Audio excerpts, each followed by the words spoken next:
الحمد لله الحنان المنان الذي خلق الإنسان وعلمه البيان، والصلاة والسلام على رسوله سيد الإنس والجان وعلى آله وأصحابه ذوي الخير والإحسان. أما بعد، فأعوذ بالله من الشيطان الرجيم. بسم الله الرحمن الرحيم.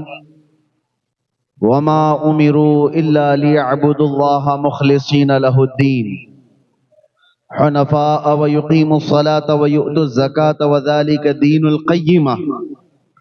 صدق اللہ مولانا العظیم. بارگاہ رسالت معاب صلی اللہ تعالی علیہ وسلم میں درود پاک کا ہدیہ پیش کریں.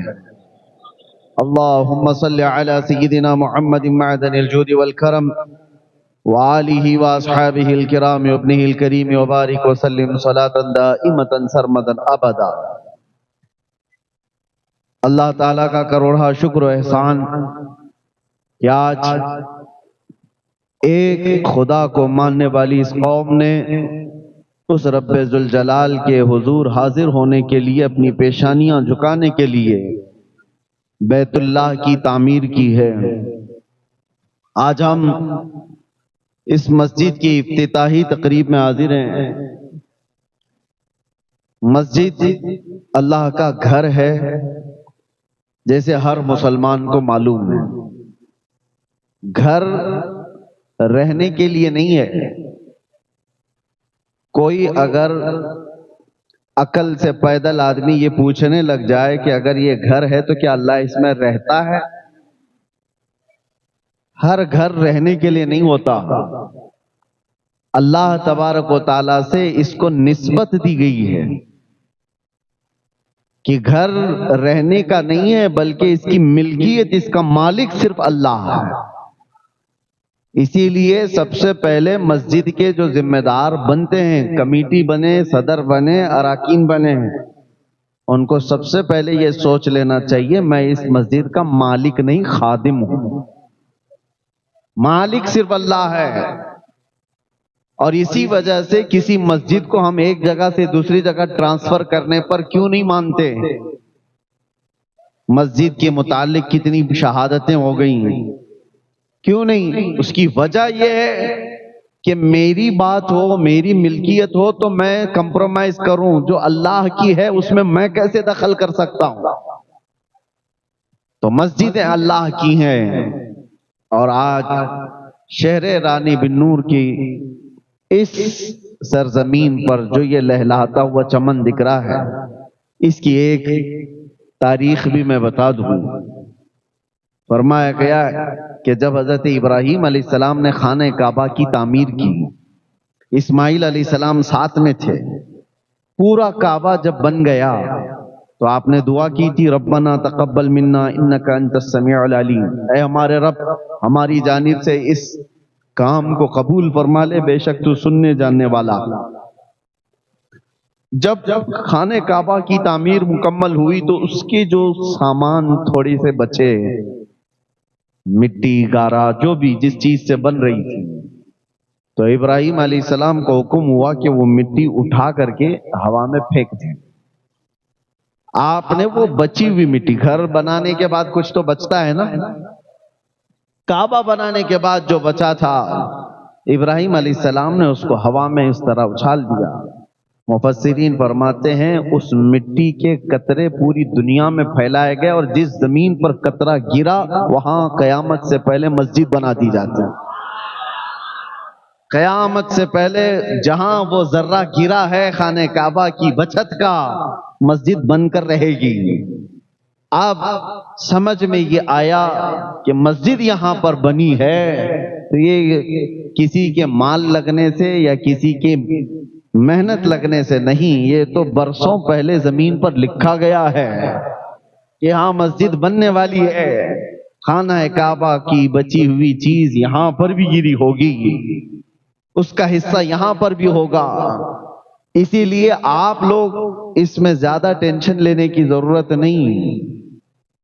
جہاں پر روئے زمین پر وہ ابراہیم علیہ السلام کی اچھالی ہوئی مٹی کا ذرہ گرا ہوگا، وہاں پر بن کر رہے گی، کسی کا باپ بھی روک نہیں سکے گا. مسجد بنے گی. اور دوسری بات یہ، مسجد کی تعمیر کے بعد ایک عقیدہ بھی میں آپ کو دینا چاہتا ہوں، بلکہ ہر مسلمان کا یہ عقیدہ ہے. اتنا سجایا آپ نے مسجد کو، لاکھوں اس میں خرچہ کیے ہیں، اس کے دیوار سے لے کر اس کے ممبر، اس کے محراب، اس کی قالین، اس کے جھومر، اس ساری چیزوں سے اس کو رنگ و روغن سے سجا دیا ہے. اور اس لیے بھی میں اس کو غلط نہیں ٹھہرا رہا، ہونا یہی چاہیے کہ ہمارا گھر جتنا نہ سجے اس سے کئی درجے زیادہ اللہ کا گھر سجا ہوا ہو. پہلے تو بزرگوں کا یہ معمول ہوتا تھا کہ مسجد سے اوپر کسی کا مکان نہیں ہوتا تھا، مسجد سے اونچا گلی میں کسی کا مکان نہیں ہوتا تھا کہ اللہ کا گھر ہے اس سے بڑا گھر کسی کا نہیں ہونا چاہیے. خانہ کعبہ پر بھی یہی تھا معمول. یہ تو اب کے ظالموں نے بڑی بڑی اونچی بلڈنگیں وہ بنائی ہیں، برسوں سے وہاں پر بھی تابعین یہ کہتے تھے خانہ کعبہ بیت اللہ جتنی اونچی تعمیر ہے اس سے اونچی تعمیر اس زمانے میں کسی کے گھر کی نہیں تھی. ہونا بھی یہی چاہیے. ہم اپنی استطاعت کے مطابق اللہ کے گھر کو خوب سجاتے ہیں، آپ نے بھی بہت سجایا ہے، آج اس کا افتتاح ہے. لیکن ایک سوال کبھی آپ کمیٹی والوں سے کرتے، امام سے کرتے کہ یہ پورا مکان اللہ کا، یہ گھر پورا سج تو چکا ہے لیکن اس میں کہیں خدا کی تصویر کیوں نہیں ہے؟ خدا یہاں پر دکھتا کیوں نہیں ہے؟ سارا سامان تو لگایا، آج تک کسی نے یہ سوال کیا نہیں. ہم پیدائشی عقیدہ یہ لے کر کے آ رہے ہیں. یہ دنیا کی واحد قوم ہے مسلمان جو بغیر دیکھے اللہ کی بارگاہ میں سر بسجود ہوتی ہے. وہ دوسری قومیں ہیں جن کو جھکنے کے لیے سامنے دیکھنا پڑتا ہے. اور قرآن میں مولا نے ہماری تعریف میں یہ فرمایا یؤمنون بالغیب، یہ وہ لوگ ہیں جو غیب پر ایمان لاتے ہیں. تمہیں کس نے کہا، تمہیں کس نے کہا کہ اللہ ہے؟ صرف میرے عزیزو ہم نے جو رب تبارک و تعالیٰ کے وجود کو پہچانا ہے وہ کس کے ذریعے سے؟ محمد الرسول اللہ کی ذات سے. میرے آقا صلی اللہ تعالیٰ علیہ وسلم نے فرمایا اللہ ہے تو ہم نے اس کو تسلیم کر لیا، اللہ ہے. اب یہاں پر بہت سارے ملحدین جو آج کے زمانے میں ایتھیزم جو پھیلا ہوا ہے، ایک عجیب سی بات ہے، وہ بہت ساری چیزوں کو ایکسپٹ کرتے ہیں اور کچھ چیزوں کو ایسا اگنور کرتے ہیں، نکارتے ہیں. حیرت کی بات ہے. ایک نوجوان لڑکا ہے، اس سے میں نے پوچھا، کہا کہ ہم سائنٹیفک بات کرتے ہیں، جو چیز دکھ رہی ہے ہم اس کو مان رہے ہیں، جو چیز نہیں دکھ رہی ہے آپ خدا کے ہونے کو کیوں ہم کو منوا رہے ہیں؟ خدا کو کسی نے دیکھا ہے تو نہیں دیکھا تو ہم کیوں مانیں؟ اور جو چیز دیکھی ہے اس کو تو ہم مانتے ہیں. تو میں نے کہا اگر یہی اصول ہے تو مجھے بتاؤ چاند کی زمین، چاند کے اوپر جانے کے بعد وہاں کی زمین، وہاں کی گریویٹی کیسی ہے؟ کہا وہ زمین کے برابر نہیں ہے، گریویٹی نہیں ہے. چاند پر جانے کے بعد وہاں کی گریویٹی، زمین کی گریویٹی بہت الگ ہو جاتی ہے، وہاں کا سب کچھ الگ ہے. کہا یہ بات تو ٹھیک ہے. سورج کے اندر کتنے سیلسیس ڈگری پاور ہے، کتنی گرمی ہے؟ اس نے کہا کہ اتنے اتنے ہوتا ہے، اتنے لاکھ سیلسیس ڈگری کی گرمی اس کے اندر ہوتی ہے. اب ہم نے ان سے یہی سوال کیا، کیا تم گئے تھے چاند میں یا تمہارا باپ گیا تھا؟ اور سورج کی اس گرمی کو کون ناپ کر کے دیکھا ہے؟ کہا فلاں سائنٹسٹ نے کہا ہے. چاند کے بارے میں کہا نیل آرمسٹرانگ گیا تھا اور اس نے بتایا وہاں کی مٹی ایسی ہے، فلاں ایسا. کہا فرق تو یہی ہے، تو بھی سنی ہوئی بات کو ہی مان رہا ہے، ہم بھی سنی ہوئی بات کو مان رہے ہیں، اور تو نیل آرمسٹرانگ کا مرید ہے اور میں محمد الرسول اللہ. تو دنیا کے ایک سائنسدان کی بات پر یقین کر کے بیٹھا ہوا ہے چاند ایسا ہے، تو خود بھی نہیں گیا. کہتا ہے کہ سائنس نے ترقی کی، سائنس بھی کسی کی بات پر ہی چل رہا ہے. وہ چاہے نیوٹن ہو، آئنسٹائن ہو، ڈارون ہو، ان کی جو تھیوریاں چل رہی ہیں، دنیا بڑی بیوقوف بن جاتی ہے۔ یہ لوگ بیٹھ کر کے ڈیبیٹ کرتے ہیں، ان سے پوچھو کیا یہ تھیوری تمہاری ہے، تم نے مشاہدہ کیا؟ کہ نہیں، فلاں سائنٹسٹ نے۔ فلاں سائنٹسٹ کی بات پر تو تجھے یقین ہے، اور ہمیں غوث و خواجہ کی بات پر کیوں نہ یقین ہو؟ اور رہی بات، تم کہتے ہو جو چیز دیکھی ہوئی ہے اسی کو مانا جاتا ہے، جو چیز دیکھی ہوئی ہے اسی کو مانتے ہیں ہم۔ تم نے نہیں دیکھا کہ چاند کی زمین کیسی ہے، ایک سائنسدان نے دیکھا چاند کی زمین ایسی ہے، تم نے مان لیا، اور ہم سے کہتے ہو خدا نہیں دیکھا تو کیوں مانتے ہو؟ ہاں، میں نے نہیں دیکھا، معراج کی شب میرے مصطفیٰ نے ضرور دیکھا، میرے مصطفیٰ نے دیکھا ہے، اسی لیے ہم نے رب کو پہچانا ہے تو میرے مصطفیٰ کے دروازے سے۔ اور جو اس دروازے سے مضبوطی کے ساتھ لگا ہے اس کو اعلیٰ حضرت فرماتے ہیں بخدا خدا کا یہی ہے در، نہیں اور کوئی مفر مقر، جو وہاں پہ ہو یہی آ کے ہو، اور جو یہاں نہیں تو وہاں نہیں۔ یہ ہے ہمارا طریقہ استدلال۔ رب تبارک و تعالیٰ کے وجود کے بارے میں وہ کسی اور ٹاپک پر یا کسی اور موقع پر عرض کریں، لیکن آج ہم اللہ کے اس مقدس گھر میں آئے ہیں۔ اے مسلمانوں، میں دلیل کے طور پر یہ نہیں کہہ رہا ہوں، ویسے تو دلیل کے متعلق جب بزرگان دین سے پوچھا گیا کہ آپ خدا کے ہونے پر یقین رکھتے ہیں، کیا دلیل ہے؟ انہوں نے تو بہت ایسی باتیں رکھی، کہا میں تو شہد کی مکھی کو دیکھ کر کے یقین رکھتا ہوں کہ اللہ ہے۔ کسی بزرگ نے کہا کیسے؟ کہا ایک ہی مکھی ہے، ایک ہی مکھی ہے، منہ بھی ایک ہے، ساری چیزیں، ڈنک مارے تو اس کی طرح زہر کسی کا نہیں، لیکن اگر تھوک دے تو اس سے زیادہ میٹھا بھی کچھ نہیں۔ یہ کیسے؟ اور ایک دو نہیں، حضرت سفیان فرماتے ہیں کہ شہتوت کا درخت ہوتا ہے، اس کو ہرن بھی کھاتی ہے، شہد کی مکھی بھی اس کو چوستی ہے، اور اس کے علاوہ کئی جانور اس سے شہتوت کو کھاتے ہیں۔ شہد کی مکھی کھائے تو شہد دے، ہرن کھائے تو مشک اور نافع، اور بکری اور گائے کھائیں تو دودھ، سب ایک ہی چیز سے لے رہے ہیں لیکن دینے والی چیزیں ان کے اندر بدل جاتی ہیں۔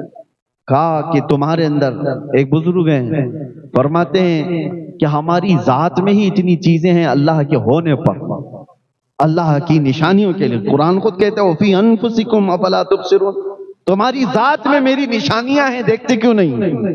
ایک روٹی کا ٹکڑا، ایک روٹی لے کے آؤ، ہاں اس پر سب کا کنٹرول ہے۔ اگر گیہوں کی روٹی ہے تو کسان نے بویا ہوگا، فصل اگایا ہوگا، کٹائی کیا ہوگا، اس کے بعد بازار میں گیہوں آئے ہوں گے، وہاں تک بھی کتنے گیہوں آپ کو خریدنا ہے وہ آپ کا اختیار ہے، 1 کلو لینا ہے، 2 کلو لینا ہے آپ لوگ، آٹا باریک پسوانا ہے، موٹا پسوانا آپ کا اختیار ہے، آٹے کے بعد روٹی بڑی بنانا ہے، چھوٹی بنانا ہے آپ کا اختیار ہے، تیل والی بنانا ہے، سوکھی بنانا ہے آپ کا اختیار ہے، روٹی بیل کر کے بنانا ہے، ہاتھ سے مار کے بنانا ہے آپ کا اختیار ہے۔ روٹی پوری بن گئی، لقمے 4 کر کے کھانا ہے کہ 6 کر کے کھانا ہے آپ کا اختیار، سب یہاں تک تو تمہارا اختیار۔ چبا کر کے نگل جانے کے بعد اس روٹی سے گوشت کتنا بننا ہے، خون کتنا بننا ہے، پیپ کتنا بننا ہے، اس میں تمہارا کوئی اختیار نہیں۔ کون بناتا ہے؟ اس ایک روٹی سے گوشت بھی بنتا ہے، خون بھی بنتا ہے، اور فضلہ بھی بنتا ہے، جسم کی جو ضروریات ہیں، منی کے قطرے بھی بنتے ہیں۔ ایک روٹی خون کیسے بناتی ہے، منی کا قطرہ کیسے بناتی ہے، گوشت کیسے بناتی ہے، اور ماں کے سینے میں دودھ کیسے بناتی ہے، یہ تمام چیزیں ایک روٹی۔ پتہ یہ چلا جب تک منہ سے باہر ہے میرا کنٹرول ہے، منہ کے اندر جانے کے بعد خالق کائنات کے نظام میں چلا جاتا ہے۔ یہ ہماری ذات میں موجود نشانی ہے، ہماری ذات کے اندر ہمارا کنٹرول نہیں ہے۔ اور کیا آپ نے کبھی محسوس کیا خون اور دودھ کتنے اپوزٹ لگتے ہیں، نہ ان کی رنگت میں کوئی مشابہت ہے، دیکھنے میں کوئی مثل لگتا ہے، ایک لال اور ایک سفید، نہ خوشبو میں ہے، دونوں میں کوئی میل جول ہے، خون کی بو الگ ہے، دودھ کی بو الگ ہے، نہ دیکھنے میں، نہ سونگھنے میں، نہ چکھنے میں کوئی ذرا برابر بھی ان کے اندر مشابہت نہیں۔ خون چک کر کے دیکھ لو، دودھ چک کر کے دیکھ لو، زمین آسمان کا فرق ہے۔ اس کے بعد اثر میں بھی، ارے دودھ کچھ اور بنا دے گا، خون کچھ اور کر دے گا، دونوں بہت ڈیفرنٹ۔ لیکن آپ کو پتا ہے قرآن کہتا ہے یخرج من بطونها شراب مختلف الوانها وفيه شفاء للناس۔ اللہ تبارک و تعالیٰ فرماتا ہے من بین فرث ودم لبنا خالصا سائغا للشاربین۔ تین چیزیں، ایک دودھ، ایک خون اور ایک گوبر، تین اپوزٹ چیزیں دکھ رہی ہوں گی آپ۔ اور اللہ قرآن میں 14ویں پارے میں فرماتا ہے گائے کو دیکھو، بکری کو دیکھو، دودھ کہاں سے بنتا ہے، سائنس کے بچے ہوں وہ تحقیق کر کے معلوم کریں، ریسرچ کریں، دودھ جہاں سے نکلتا ہے اللہ فرماتا ہے خون اور گوبر کے بیچ سے نکلتا، خون اور اس کے گوبر کے بیچ سے دودھ کو نکالا جاتا ہے۔ قرآن میں رب تعالیٰ فرماتا ہے من بین فرث و دم لبنا خالصا، خالص دودھ ہم گوبر اور خون کے درمیان سے نکالتے ہیں، سائغا للشاربین، پینے والوں کو خوشحال کر دیتا ہے۔ دودھ جب آتا ہے نہ اس میں خون کا مزہ ملتا ہے، نہ رنگ آتا ہے، نہ بو آتی ہے، نہ گوبر کا رنگ ہے، نہ مزہ ہے، نہ کوئی چیز۔ یہ دونوں چیزیں ذرا برابر بھی دودھ کو اثر نہیں کرتی۔ تم بھی اپنے ہاتھ میں لے کر کے دودھ یا ایک پیالے میں لے کر کے بیٹھو اور دوسرا پیالہ گوبر کا، تیسرا پیالہ خون کا، اور اس کے بعد تینوں کو ملا کر دودھ اس میں سے نکال کر کے دکھا دو، تب تمہاری قدرت پتہ چل جائے گی۔ ایک پیالے سے میں دودھ کو ان غلاظتوں سے الگ نہیں کر سکتا، اگر ان غلاظتوں سے کوئی الگ کر سکتا ہے تو وہ ایک ہی طاقت ہے، رب ذوالجلال۔ اللہ تبارک و تعالی ان غلاظتوں سے بھی پاکیزگی کو نکالتا ہے، اور یہ اس کی قدرت کے دلائل میں سے ہے۔ قرآن عظیم میں اللہ نے فرمایا، اور پھر طاقت و قوت کی بات، دنیا بہت کچھ آج ترقی کر چکی ہوگی، یہ گھاس پھوس سے نکل کر کے اب آسمان سے بات کرنے والے عمارتوں میں آ گئے۔ لوگوں نے یہ سوچ لیا کہ اب اڑنے والے طیارے، پرندے کی شکل میں جیٹ، ساری چیزیں ہم نے بنا لی ہیں، دنیا کو ہم نے گھنٹوں میں نہیں منٹوں میں طے کرنا شروع کر دیا۔ لیکن یہ سب چیزیں ہونے کے بعد آج تک پوری کائنات میں کسی نے یہ دعویٰ نہیں کیا کہ میں کسی کی جان بھی ڈال سکتا ہوں۔ یہ ایک چیز ایسی ہے جو انسان مرتے دم تک بلکہ قیامت تک اس کو نہیں کر سکے گا۔ کیوں؟ قرآن میں اللہ تعالیٰ فرماتا ہے کہ یہ انسان کی بات تو چھوڑو، رب تبارک و تعالیٰ یہ فرماتا ہے وَمَا قَدَرُ اللَّهَ حَقَّ قَدْرِهِ۔ اللہ تعالیٰ فرماتا ہے کہ لَن يَخْلُقُوا ذُبَابًا وَلَوِ اجْتَمَعُوا لَهُ، سارے انسان مل جائیں تب بھی وہ ایک مکھی نہیں بنا سکتے، ایک مکھی نہیں بنا سکتے۔ لَن يَخْلُقُوا ذُبَابًا، قرآن کا لفظ میں کہہ رہا ہوں، وَلَوِ اجْتَمَعُوا لَهُ، سارے لوگ مل کر کے اس پر کوشش کر لیں تو ایک مکھی نہیں بنا سکتے جو جان ڈالنا ہے اس کے اندر، جاندار چیز کو نہیں بنا سکتے۔ تمہارے اندر جو جان ہے یہ اللہ کی نشانی ہے، اور موت یہ اللہ کی نشانی ہے۔ اس سے بڑی نشانیاں کیا ہو سکتی ہیں؟ موت اور حیات اللہ کے ہونے پر دلیل ہے۔ ہر بیماری کو ڈاکٹر صحیح کر سکتا ہے، مرنے کے بعد کیوں نہیں صحیح کرتا؟ چند سانسیں کیوں نہیں دے سکتا؟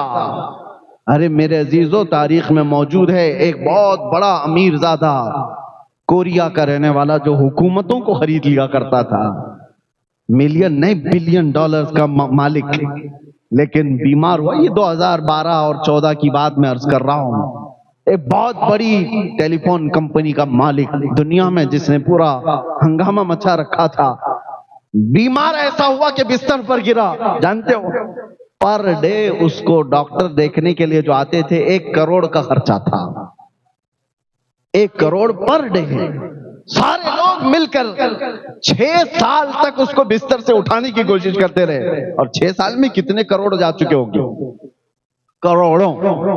لیکن 6 سال کے بعد دنیا کے ٹاپ لیول کے ڈاکٹرز نے اپنی عاجزی کا اعلان کیا اور کہا کہ صاحب ثروت جنہوں نے کئی 100 کروڑ کے خرچ کر چکے ان کی سانسیں بند ہو چکی، ہم نہ بستر سے اٹھا سکے نہ ایک سانس زیادہ دے سکے۔ ہمارے زندگیوں میں جو سانسیں چل رہی ہیں خدا کے ہونے کی نشانی وہ رب ہے۔ امام اعظم ابو حنیفہ رحمۃ اللہ تعالی علیہ کی بارگاہ میں امام جعفر صادق رضی اللہ تعالی اہل بیت کے بڑے امام ہیں، آپ کی بارگاہ میں ایک شخص آیا، بہت آزاد خیال تھا، کیسے ہو سکتا ہے خدا کون ہے؟ آپ نے کچھ نہیں، جواب دینے کے ائمہ کے انداز الگ الگ ہیں۔ آپ نے کہا کبھی سمندر کا سفر کیا؟ کہا ہاں میں نے کیا ہے۔ کیا کبھی سمندر کا خوفناک سفر بھی دیکھا؟ سمندر کے سفر اچھے بھی ہوتے ہیں، بہت سخت بھی ہوتے ہیں، خوفناک بھی ہو جاتے ہیں۔ اس نے کہا میری زندگی میں ایک سفر اتنا ڈینجر ہے کہ اس کو بھول نہیں سکتا۔ کہا کیا ہوا تھا بتا؟ کہا جہاز تو نکل چکا، اچانک طوفانوں کے بیچ گر گیا ہمارا جہاز، اور جتنے اس پر کیپٹن تھے، ملاح تھے، ایک کے بعد دیگرے سب مر گئے، ڈوبتے چلے گئے۔ جہاز میں پانی اتنا آیا کہ کوئی سنبھال نہ سکا، سب گر گئے، مر گئے، اور جہاز ٹوٹ کے بکھرا۔ تو میں نے پہلے تو یہ سوچا تھا کہ یہ ملاح کسی طرح نکال لیں گے، نہیں وہ سب مر گئے۔ تو جہاز کے سوچا کہ یہ کسی طرح تیر کر باہر آ جائے گا، جہاز ٹوٹ گیا۔ ایک تختہ بچا تھا، میں اس تختے پر آ گیا اور اس تختے پر لیٹا رہا۔ تھوڑی دیر کے بعد اس تختے نے بھی ساتھ چھوڑ دیا، میں گر گیا سمندر میں اور اپنے آپ کو موجوں کے حوالے کر دیا۔ پھر ہوا یہ کہ میں غشی کے عالم میں تھا، کنارے لگ تو گیا، ہوش آیا تو میں زندہ تھا، اٹھ کر کے آ گیا۔ اور اس کے بعد وہ خدا کے ہونے کا یقین نہیں رکھنے والا بندہ تھا۔ اس وقت امام جعفر صادق نے کیا پوچھا، یہ ہماری اور آپ کی زندگیوں میں آنے والی بات میں عرض کر رہا ہوں۔ انہوں نے کہا اچھا ٹھیک ہے، سمندر کے سفر پر جب تو تھا، پہلے تو سمندر میں چل نہیں سکتا تھا، سمندر میں پیدل جا نہیں سکتا تھا، تو کیا کیا تو نے؟ جہاز کو لے لیا۔ کہ جہاز پر تیرا بھروسہ تھا کہ سمندر پر میں نہیں چل سکتا، جہاز لے کر جائے گا۔ جہاز پر سوار ہوا تو جہاز جب ہچکولے کھانے لگا تو تیرا یقین کس کے اوپر آ گیا؟ ملاح پر، کیپٹن ہے، چلا لے گا، نکال لے گا۔ لیکن جب وہ ڈوبنے لگ گئے تب پھر تیرا یقین جہاز کے ان تختوں پر ہوا کہ یہ ڈوبیں گے نہیں، کسی طرح اس پر سوار ہو جاؤں گا۔ جہاز سے یقین بڑھ کر ملاح پہ آیا، ملاح سے بڑھ کر کے ٹوٹے ہوئے تختوں پر آیا۔ تختے پر بھی تو لیٹا ہوا چل رہا تھا، جب تختہ بھی چلا گیا اور تو سمندر کے حوالے ہوا، اس وقت بتا تیری کیا کیفیت تھی؟ اس وقت تیری کیا کیفیت تھی؟ تو کیا سوچ رہا تھا؟ کیونکہ جتنے سہارے تھے سب نکل گئے، جہاز تھا وہ بھی چلا گیا، ملاح تھا ڈوب گیا، تختہ تھا چلا گیا، لاسٹ کچھ نہیں تھا، سمندر کے حوالے اپنے آپ کو کیا۔ اس وقت تیری سوچ کیا تھی؟ وہ کہتا ہے میری سوچ یہ تھی کوئی تو ایسی طاقت آئے جو مجھے یہاں سے بچا لے۔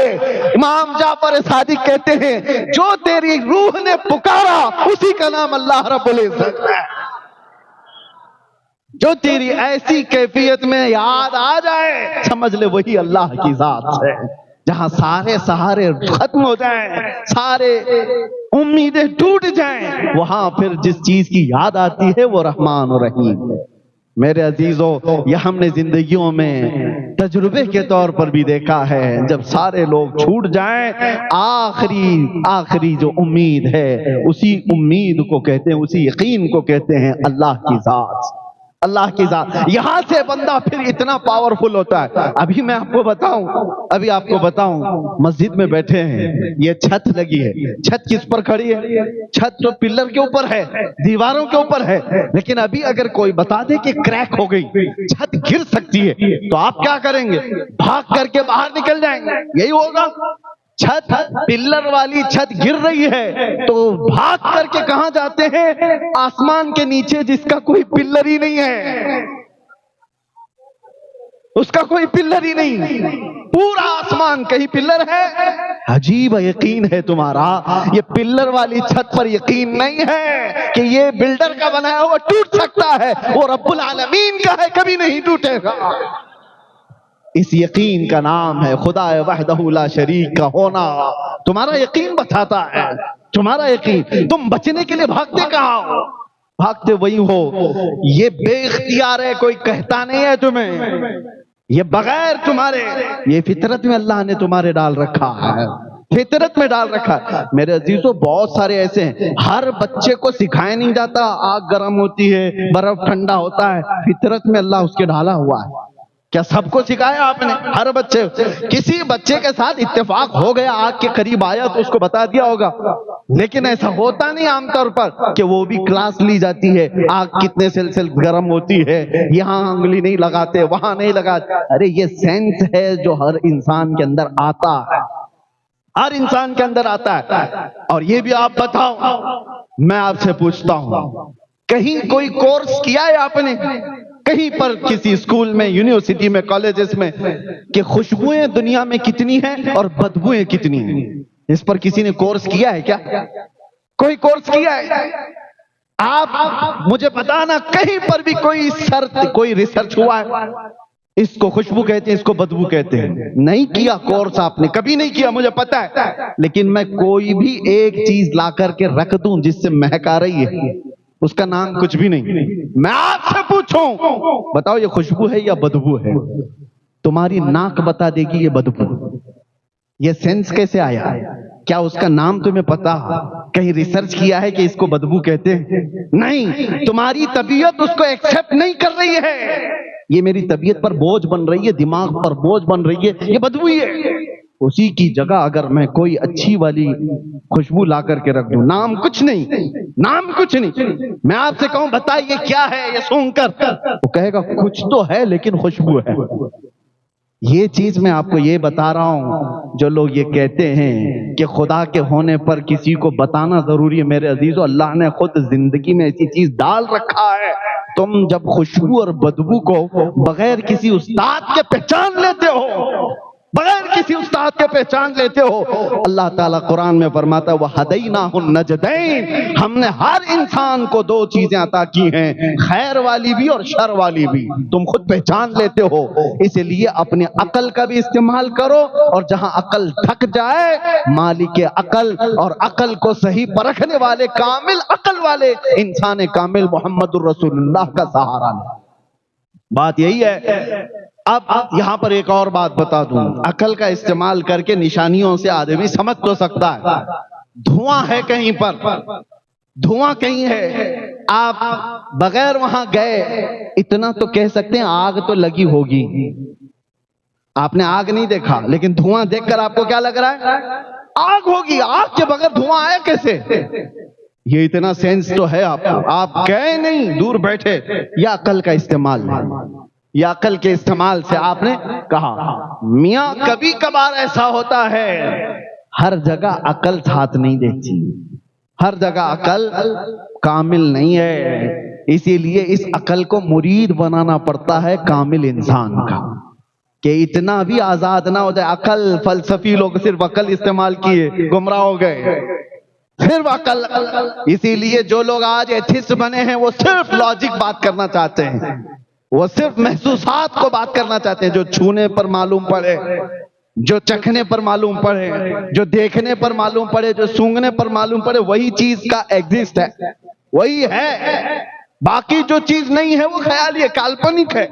میاں ایسی کالپنک بہت ساری چیزیں ہیں، آپ کو پتہ نہیں۔ آپ کو ایک تھپڑ بھی لگاؤں اور اس کے بعد کہ سر میں مار دیا، درد ہو رہا ہے، میں کہوں کہاں ہے وہ درد؟ نہ چکھنے سے لگتا ہے، نہ سونگنے سے لگتا ہے، نہ دیکھنے سے لگتا ہے، احساس ہے، درد کا احساس ہے، وہ دکھتا کچھ نہیں۔ کوئی چیزیں ایسی ہیں جو ہیں، ان کا ایگزسٹ ہے، لیکن اس کو احساس کرنا پڑتا ہے۔ یہ ساری باتیں عقل والوں کے لیے میں نے کہا۔ اب یہ آخری باتیں سمیٹتے ہوئے عرض کرتا ہوں میرے عزیزوں، عقل کو اتنا آزاد بھی مت رکھو، اتنا آزاد بھی مت رکھو کہ شیطان کس انداز میں آتا ہے پتہ ہے؟ مسلم شریف کی حدیث ہے، میرے آقا صلی اللہ علیہ وسلم فرماتے ہیں، وہ شیطان سب سے پہلے مسلمان کے پاس آتا ہے اور کہتا ہے زمین کو کس نے بنایا؟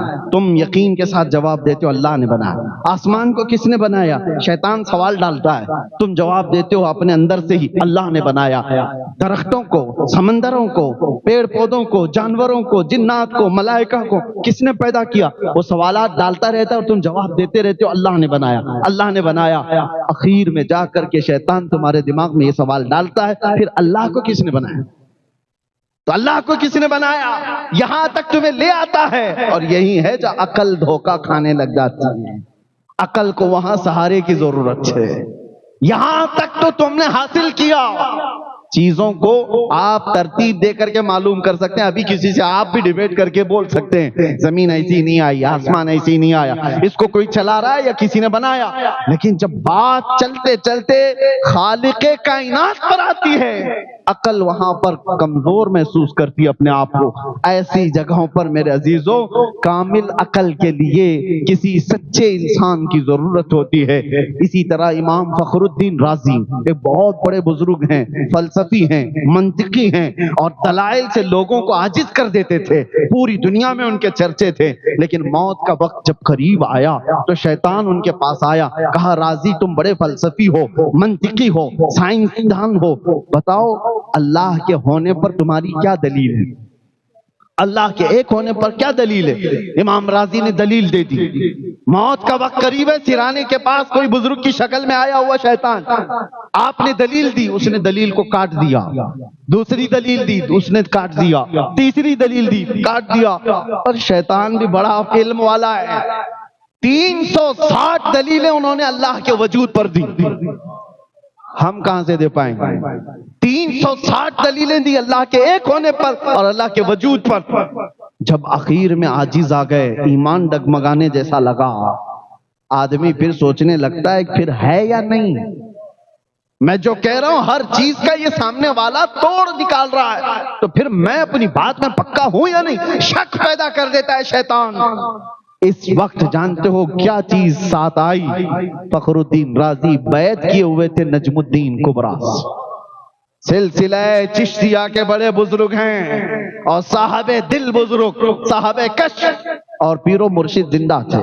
مرید کے یہ حالات دیکھ رہے تھے بڑی دور سے، وضو فرما رہے تھے اور دیکھا نہ گیا اپنے مرید کی جانکنی کے وقت کے یہ حالات۔ وہیں سے پکار کر کہا راضی تو کس سے بحث کر رہا ہے؟ وہ ابلیس لعین ہے جو تیرے ہر سوال پر ہر دلیل پر کاٹ کرے گا۔ اس سے صرف اتنا کہو میں اپنے خدا کو بغیر دلیل کے ایک مانتا ہوں، بغیر دلیل کے ایک مانتا ہوں۔ جب آپ نے امام رازی نے اس سے کہا میں اللہ کو بغیر کسی دلیل کے ایک مانتا ہوں، میرا زمین پر ہونا ہی دلیل ہے کہ اللہ ہے اور اللہ ایک ہے، جس طرح میں چل رہا ہوں۔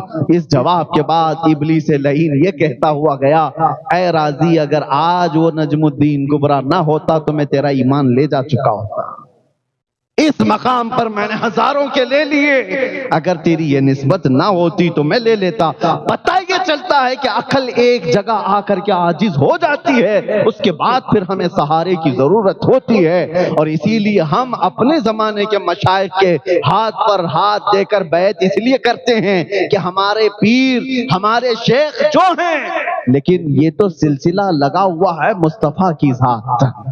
اسی لیے اعلیٰ حضرت نے فرمایا کسی کا پیر کامل نہیں تو اس کا پیر کامل ہوگا، اس کا نہیں تو اس کا پیر کامل ہوگا، ارے اس کا نہیں تو اس کا، کہیں تو جا کر اوپر کامل پیر ہوگا۔ اور یہ سلسلہ ہے، چین ہے، کرنٹ ہے، ایک جگہ بٹن لگا دو تو کرنٹ نیچے تک تو آ ہی جائے گا، اس لیے یہ سلسلہ ہوتا ہے۔ بہرحال دو باتیں میں نے آج آپ کے سامنے عرض کی ہیں، ایک عقل کا استعمال کر کے اللہ کے ایک ہونے کی دلیلیں بہت بندے حاصل کر سکتے ہیں، دوسرے عقل جہاں عاجز آ جائے انسان کامل کا سہارا محمد الرسول اللہ کی ذات۔ ہم نے اللہ کو ایک مانا ہے، اللہ کے وجود کو مانا ہے تو کسی سائنسدان کے بتانے سے نہیں، میرے آقا کے بتانے سے، اللہ کے رسول نے بتایا۔ اب بہت سارے ابھی 2-3 دن پہلے ایک نان مسلم ہے، وہ مجھ سے سوال کر رہے تھے، کہا کہ ہمارے پنڈت جی کہتے ہیں یہ سورگ نورگ یہ سب چیزیں بنائی ہوئی ہیں، کالپنک کچھ ہے نہیں، کسی نے دیکھا ہے کیا؟ جنت ہے دوزخ ہے یہ سب دھرموں نے اپنے اپنے بنایا ہوا ہے۔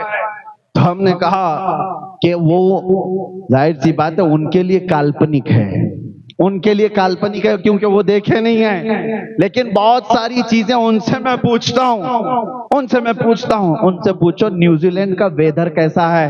وہ بہت ٹھنڈا ہے۔ کہا گئے تھے؟ نہیں، کسی نے بتایا۔ ارے میاں یہ بھی کالپنک ہے، کسی کا سن کر کے ہی تم بتا رہے ہو۔ نیوزی لینڈ کا ویدر ایسا ہے، امریکہ کا ویدر ایسا ہے، ہر جگہ گئے تو نہیں، معلومات لیے بیٹھے ہو، کس سے لیے ہو؟ کوئی تو سورس ہے، اور جو بتایا ہوا اس پر تمہیں اتنا یقین ہے۔ جسی نے کہہ دیا کہ نیوزی لینڈ میں بہت ٹھنڈی ہے، مان لیا، امریکہ میں گرمی ہے، مان لیا، اور تم جب انسانوں کی بات مان لیتے ہو۔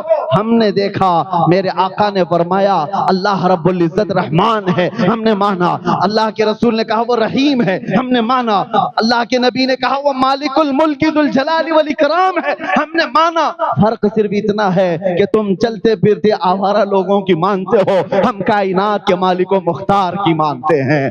تم جن کی مان کر کے پوری دنیا میں چل رہے ہو، تمہیں ویدر بھی پتا ہے، ماحول بھی پتا ہے، امریکہ میں لوگ کیا کھاتے وہ بھی پتا ہے، گئے نہیں، سن کر کے تمہیں پتا ہے۔ اسی طرح میرے عزیزو، جو ہم تو جنت گئے نہیں، ہم تو دوزخ دیکھے نہیں، لیکن میرے مصطفیٰ معراج کی شب گئے ہیں، جنت بھی دیکھا ہے، دوزخ بھی دیکھا ہے، آ کے انہوں نے حالات بتایا، تو پھر ہم کیوں نہ مانے؟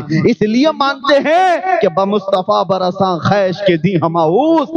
اقبال نے کہا ہے اپنے آپ کو رسول اللہ کے قدموں تک پہنچا دے، یہی دین ہے۔ کربوں نہ رسیدی تمام ابو لہبی، اگر ان کی بات نہیں مانا تو زندگی ابو لہب کی طرح۔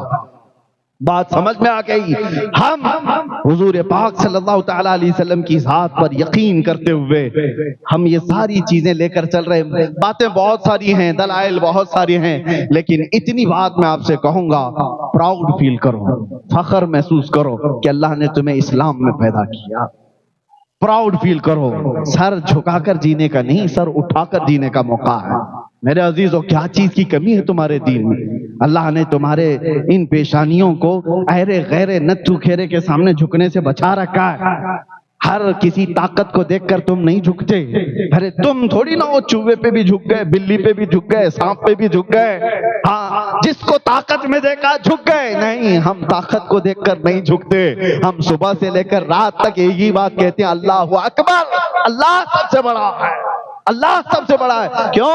ہم آئے تھے دنیا میں تو کان میں سب سے پہلے یہی کہا گیا تھا، اللہ اکبر، اور جب دنیا سے جا رہے ہوں گے جنازہ رکھ کر کے بھی امام صاحب کیا کہیں گے؟ اللہ اکبر، اللہ سب سے بڑا ہے۔ یہ مسلمان ہے جس کا عقیدہ ہے۔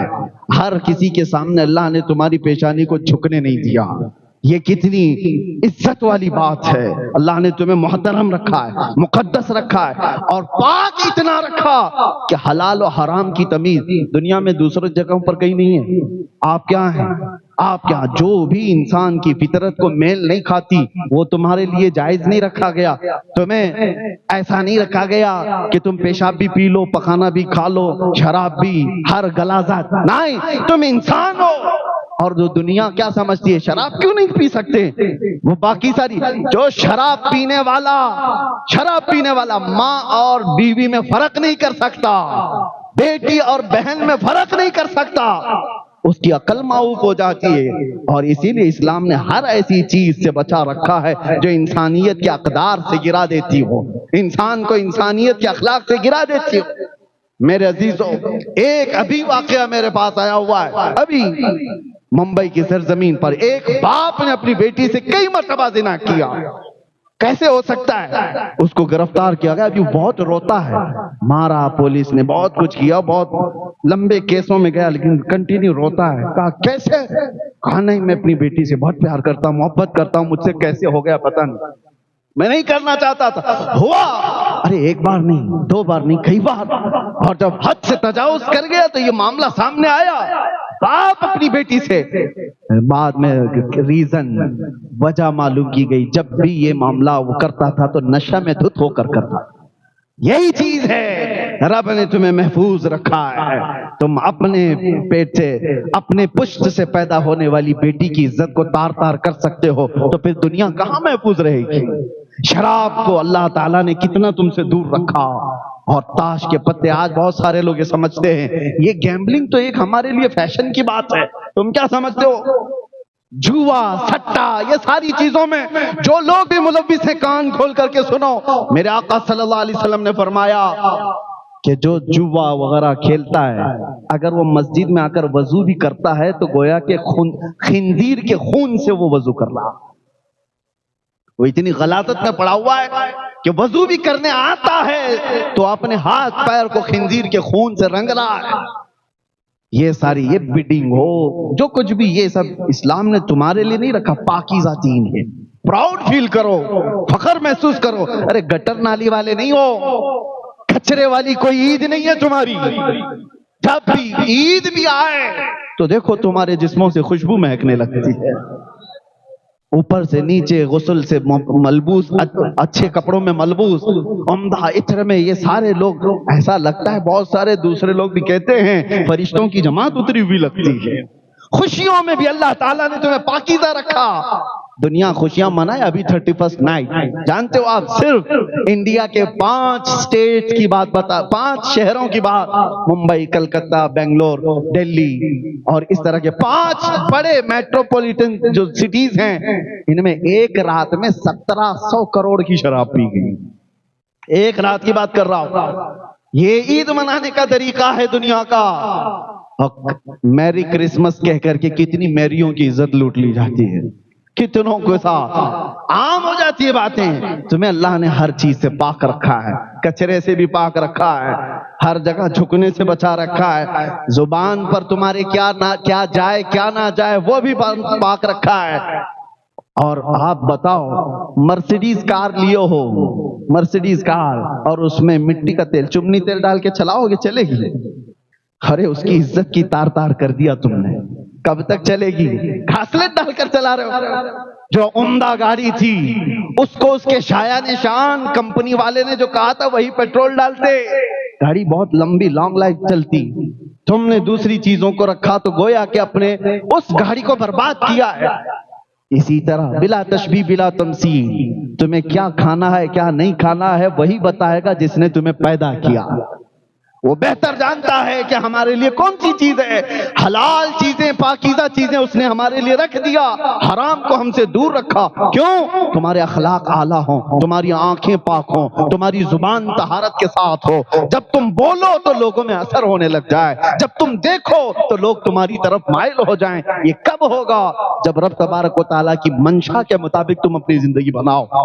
باقی تم اپنی مرضی سے جینے لگ جاؤ گے تو یہ پاکیزہ دین کو چھوڑ کر تم غیر کی اور دوسرے اپنے آپ کو برائیوں میں ملوث کرنے کی کوشش کر رہے ہو۔ اے نوجوانوں، خاص طور پر آج کے اس پرفتن دور میں میں نوجوانوں سے کہتا ہوں، نشہ نے ہمارے محلوں کو برباد کر رکھا ہے۔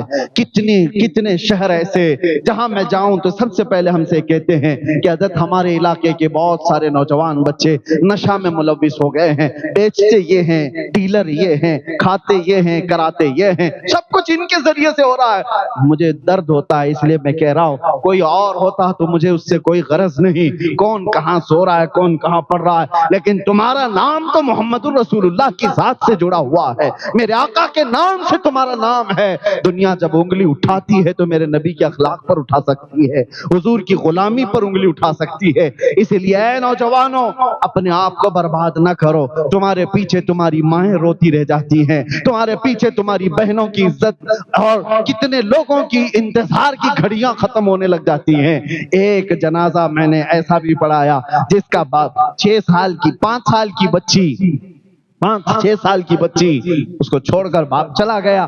کیوں؟ نشہ کرتا تھا اور کینسر میں مبتلا ہو کر ایسے مر گیا۔ نشہ کرتا تھا۔ ممبئی کی سرزمین پر وہ چھوٹی سی بچی مجھ سے کہتی ہے کہ حضرت بتائیں ہمارا قصور کیا ہے، ہماری کیا غلطی ہے؟ اس کا ایک جملہ ہاتھ دل پر چبھتا ہے، وہ تو چلے گئے جو کچھ کرنا تھا، ہم تو 6 سال کے ہیں، ہمارا کیا قصور، ہماری کیا غلطی؟ نوجوانوں، تمہارے پیچھے بہت ساری زندگیاں لگی ہیں، ان کا کیا قصور ہے جو ان کو بنا کسی غلطی کے تم سزا دے کر چلے جاؤ گے؟ خود برباد ہونے کو نوجوان یہ سمجھتے ہیں اٹس آور لائف، یہ ہماری زندگی ہے، انجوائے کرنے دو ہمیں اپنے انداز میں۔ نہیں، تمہاری اپنی زندگی ہوتی تو میں کچھ نہیں کہتا۔ زندگی یہ نہیں کسی کی کسی کے لیے، زندگی ہے نبی کی، نبی کے لیے، نہ سمجھ مرتے ہیں زندگی کے لیے، ارے جینا مرنا ہے سب کچھ نبی کے لیے۔ اسی لیے اے نوجوانوں، آؤ فخر محسوس کرو، پراؤڈ فیل کرو کہ اللہ نے مومن بنایا اور آخری امت میں بنایا، کتنی جگہوں سے اٹھایا تمہیں، اور دیکھو جانوروں جیسی زندگی نہیں بنایا، تمہیں کھانے پینے میں تمیز دیا، تمہیں بولنے اٹھنے بیٹھنے کے اخلاق عطا کیے، اور جانتے ہو پوری کائنات میں قرآن جیسی کوئی دوسری کتاب ہے ہی نہیں، اور اتنا بڑا معجزہ وہ تمہارے پاس۔ دوسروں کے بعد جو بھی ہے سب بدل چکا ہے، کوئی پکا نہیں رہ گیا، جتنے آسمانی کتابوں کے دعوے ہیں وہ سب بدل گئے، سوائے قرآن کے ایک لفظ بھی نہیں بدلا، اور وہ قرآن ہے کس کے پاس؟ تمہارے پاس۔ اتنی بڑی دولت تمہارے پاس ہے جس کو آج اٹھانے کے لیے، ارے تمہارے پاس کون نہیں ہے، کیا نہیں ہے؟ دنیا ایک سائنسدان پیدا کر کے، ایک آئنسٹائن ہو تو اس پر فخر کرنے لگ جاتی ہے کہ یورپ کا ایک بچہ نکلا اور اس نے دنیا کو یہ تھیوری دی، وہ تھیوری دی۔ تمہارے داستانیں بھری پڑی ہوئی ہیں، اگر ایک پنہ بھی الٹ دو تو تمہیں دیکھنے کو ملے گا پوری دنیا کے اصلی ہیرو کہاں پر ہیں، وہ دامن اسلام میں ہے۔ خالد بن ولید کا مقابل لا کر دکھا دو، حیدر کرار کا مماثل لا کر دکھا دو۔ دنیا آج بھی حکومتیں چلانے کے لیے محتاج ہے عمر ابن خطاب کی سیاست کی، ابو بکر صدیق کی سیاست کی۔ انہوں نے جو سیاست کی پوری دنیا ان کی آج بھی محتاج ہے۔ ہمارے اس دیش کے موہن داس کرم چند گاندھی نے لکھا ہے، اگر دوسرے کوئی، انڈیا آزاد ہونے کے بعد یہ گاندھی کے الفاظ تھے کہ اگر دوسری کوئی مثال دے سکتا تو دیتا، لیکن کالپنک ہیں چیزیں، میں دیش چلانے کے لیے اگر کوئی مثال دے سکتا ہوں تو ابو بکر اور عمر کی دے سکتا ہوں، کہ انہوں نے ریئل کر کے دکھایا، امپلیمنٹ کر کے دکھایا۔ بہرحال میرے عزیزوں، وقت جمعہ کا ہے اور بہت طویل ہو چکا، آج میں نے آپ کا وقت زیادہ اس لیے بھی لیا کہ یہ سال کا پہلا جمعہ ہے اور 2026 کا پہلا جمعہ ہے، اور پہلا جمعہ آپ کی مسجد کے افتتاح بھی ہے۔ ایسی کوئی سوچی سمجھی پلاننگ سے ہم نے یہ تاریخ نہیں دی تھی، اتفاق کی تاریخ یہ خالی تھی اور اصحاب نے اس تاریخ کو رکھا، لیکن میرا یہ یقین کہتا ہے اس سال کی شروعات جمعرات اور جمعہ سے ہو رہی ہے۔ اللہ کرے کہ پورا سال برکتوں والا ہو، امت مسلمہ کا سال ہو جائے اور ہمارے لیے خیر و سعادت اور برکتوں والا ہو جائے۔ یہ وقت بہت تیزی سے گزر رہا ہے، میں ایک بات بتا کر ختم کر دیتا ہوں، وقت جو ہے وہ کسی کے ہاتھ میں رکتا نہیں، رکتا ہے؟ روک نہیں سکتے، نہ تمہاری جوانی رکی، نہ تمہارا بچپنا رکا، بوڑھے لوگ بھی اپنا بڑھاپا بھی نہیں روک سکتے، کچھ نہیں رکتا، وقت تیزی سے چلا جائے گا۔ لیکن میرے عزیزو، وقت نہیں جاتا ہے بلکہ ہماری زندگی جا رہی ہے۔ وقت جیسا ہے یہ روز مرہ کا سیم ہے، جنوری پھر آئے گا، ہم نہیں رہیں گے، ہو سکتا ہے ہم بدل رہے ہیں، وقت نہیں۔ لوگ یہ کہتے ہیں وقت بدل گیا، وقت نہیں، ہم بدلے ہوئے ہیں۔ ہم بچپن سے جوان ہوئے، جوان سے بوڑھے ہوئے، بوڑھے سے قبر میں، ہم بدلتے جا رہے ہیں۔ لیکن ایک بات، وقت پر کمانڈ کوئی حاصل کر سکتا ہے، کنٹرول حاصل کر سکتا ہے۔ ایک علاج دے دیتا ہوں، ایک نسخہ ہے، وقت کو اگر قابو میں کرنا ہے، روک کے رکھنا ہے ہر وقت تمہارا، ہر وقت، تو ایک نسخہ بتایا گیا میرے عزیزو، کیا ہے؟ وقت بیٹھے ہوئے پہ بھی گزرتا ہے، سوئے ہوئے پر بھی، کھڑے ہوئے پر بھی، مالدار پر بھی، غریب پر بھی، کسی کا کنٹرول نہیں۔ لیکن کچھ لوگ ایسے ہیں جو وقت پہ کنٹرول کر لیتے ہیں۔ کون ہیں وہ لوگ؟ وہ لوگ وہ ہیں جو وقت کی روح کو پکڑ لیا۔ وقت کی روح کیا ہے؟ وقت کی روح کا نام محمد الرسول اللہ، وہ ہر زمانے کے بادشاہ ہے، ہر زمانہ ان کا ہے۔ وقت کی روح کو جس نے پکڑ لیا تو اس نے وقت پر کنٹرول حاصل کر لیا ہے۔ پھر میں آپ کو بتاؤں، ہر زمانہ ان کا ہے۔ آج کوئی اگر یہ مجھ سے کہے غریب نواز کا زمانہ کون سا تھا، ارے پاگل، سوال غلط کر رہا ہے، یہ بھی زمانہ ان کا ہی ہے۔ ہر زمانہ، آج غریب نواز کا دور ہے کہ نہیں؟ غوث اعظم کا دور ہے یا نہیں؟ اعلیٰ حضرت امام اہل سنت کا دور ہے کہ نہیں؟ دور ختم نہیں ہوگا، وقت نہیں ختم ہوگا، وقت پر ان لوگوں نے کنٹرول حاصل کر لیا۔ اب 2026 آئے کہ 36 آئے کہ 46 آئے، سب ان کا اسی لیے میں آپ سے بھی کہتا ہوں وقت کی روح کو پکڑ لو. صبح بھی تمہاری، دوپہر بھی تمہارا، شام بھی تمہاری. تمہارے کبھی بڑھاپے نہیں آتے. مجھ جیسے نکمے نے، ایک کمزور طالب علم نے دیکھا ہے. آج میں اپنے پرانے زمانے کو یاد کرتا ہوں، کاش وہ خالی اوقات جو ہوتے تھے بیٹھ کر بچوں کو پڑھاتا، بخاری شریف کی تعلیم بھی دیتا. وقت اتنا مصروف ہو گیا کہ رہا ہی نہیں. میں نے یہ دیکھا ہے کہ میرے عزیزو، بات رسول اللہ کی کرو، میرے مصطفیٰ کی عزت کی بات کرو تو ایسا وقت پر اللہ کمان دیتا ہے. جس جگہ جاؤ صبح بھی بھیڑ تمہارے پاس، دوپہر بھی بھیڑ تمہارے ساتھ، شام میں بھی بھیڑ تمہارے پاس. اور ایسا ہی نہیں، وقت ایک جگہ کا نہیں، ہر جگہ کا تمہارا ہے. ہندوستان میں ہو تو بھی تمہارا، افریقہ میں ہو تو بھی تمہارا، امریکہ میں ہو تو بھی تمہارا.